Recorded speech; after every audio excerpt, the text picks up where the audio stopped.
და რჩება. აქვე ვთქვათ, ვინ იქნებიან ვიცე-პრეზიდენტის კანდიდატები. ვიცე-პრეზიდენტის კანდიდატურა დააყენა ტრამპმა JD Vance 40 წლის ახალგაზრდა კაცია, ყოფილი მარინია, ანუ საზღვაო ქვეითში მსახურობდა. საზღვაო ქვეითში მსახურობის დროს პირად CV-ში უწერია, რომ იყო ჟურნალისტიკითაც დაკავებული, ბუნებრივია სამხედრო ჟურნალისტიკა, ანუ რაღაც მიმოხილვებს ატარებდა როგორც ჩანს. არის ვეტერანი, არის ტრადიციული პურიტანული ამერიკის წარმომადგენელი, ყავს მეუღლე და 3 შვილი და ტრადიციულ ოჯახის ღირებულებების მომხრეა და ხელისუფლებაში მოსვლის შემთხვევაში აპირებს, რომ ეს ყველაფერი ფართოდ დაანერგოს ამერიკის შეერთებულ შტატებში.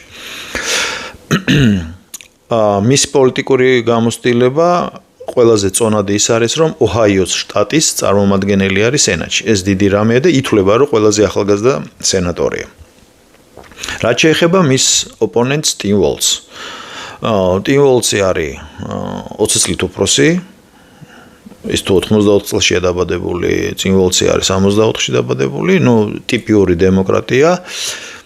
მინესოტას შტატის გუბერნატორია და 3 რამით გამოირჩა.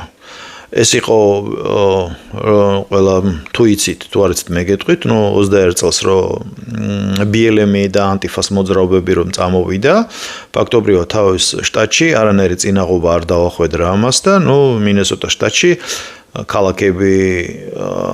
ქალაქებში რაღაცა რაიონები ჩვეულებრივად იწოდა. მაღაზიები, დაუშვათ სუპერმარკეტები, სავაჭრო ცენტრები და ასე შემდეგ. იმასაც კი ამბობდნენ, რომ მინესოტას შტატში დამწვარი რეზინის სურნელი ტრიალებდა. აი ესეთი რამე გააკეთა მან. მეორე ვაჟკაცობა ის არის, რომ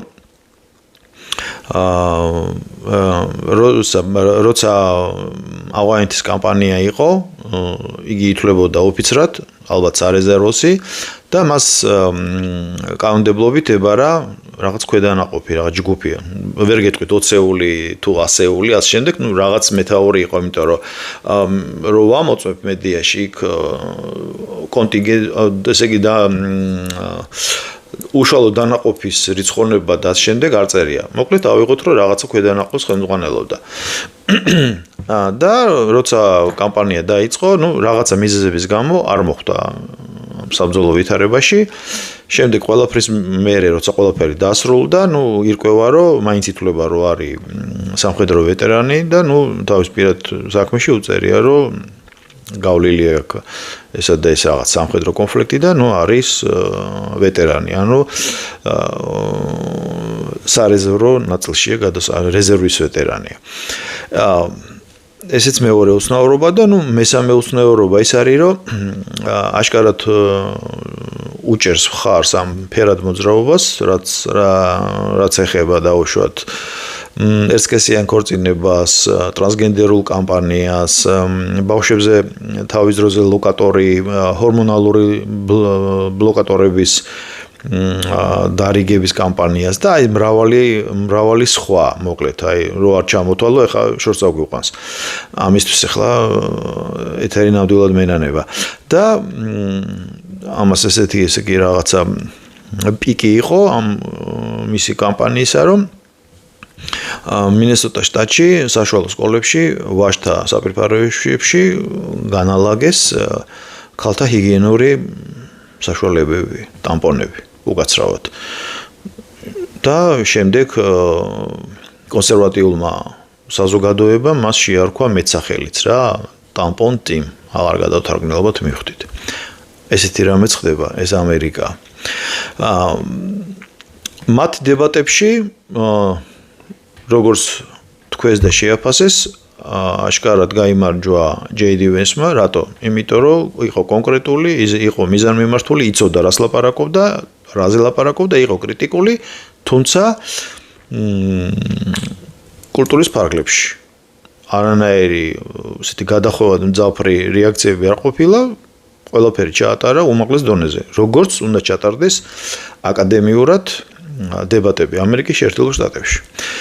რაც შეეხება Tim Walz, Tim Walz იყო ტრაფარეტული, როგორც კამალა ჰარისი ალბათ იმის ანარეკლია და ამბობდა ერთ და იგივეს დაზეპირებული ქონდა რაღაცა ტექსტები და საბოლოო ჯამში ლიბერალურმა მედიამაც აღნიშნა რომ ვერ იყო სათანადო სიმაღლეს. მაგრამ აქ მნიშვნელოვანი კიდე ერთი რამეა ეს თავისებურება ამერიკის შეერთებული შტატების არჩევნების ის რომ როგორც წესი თურმე ვიცე-პრეზიდენტების დებატებს არანაირი დიდი მნიშვნელობა არ აქვს, იმიტომ რომ თურმე როგორც წესი ვერ ახდენს ვერანაირ ზეგავლენას არჩევნებზე. მე ვგულისხმობ საპრეზიდენტო არჩევნებს. ასე რომ ეს იყო ალბათ დებატების გულისთვის. თუმცა რაც მოხდა კარგია, იმიტომ რომ ხალხმა უნდა ნახოს რა ძალა რას წარმოადგენს და საერთოდ რა მოხდება თუ ესე თუ ის ძალა ხელისუფლებაში მოვა და შემდეგ 4 წელიწადს გაუძღვება ამ ქვეყანას ერთდროს დიდ და გავლენიან ქვეყანას. კიდე ერთ თავისებურებაზე მინდა გითხრათ არჩევნებისა ის რომ ამერიკაში შეერთებულ შტატებში შეიძლება ბევრმა არ იცით არაპირდაპირი არჩევნებია. ანუ ყველა შტატს აქვს განკუთვნილი თავის ხმების რაოდენობა, ხმები მიდის აქტივში, შემდეგ დელეგატები იკრიბებიან და ის ორი ხმა, იმ ხმების რაოდენობას შტატში თუ რომელი პარტიის წარმომადგენელი აიღებს, ეს არის შიდა გადათვლა.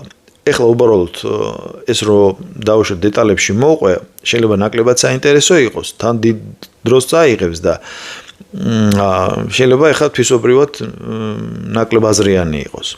მოკლედ, ერთი თავისებურება რომ პირდაპირი არჩევნები არ არის, მეორე თავისებურება რომ ესე იგი ვისაც სურს მიიღოს არჩევნებში მონაწილეობა, აუცილებელი არ არის რომ კონდეს პირადობის დამადასტურებელი მოწვევა.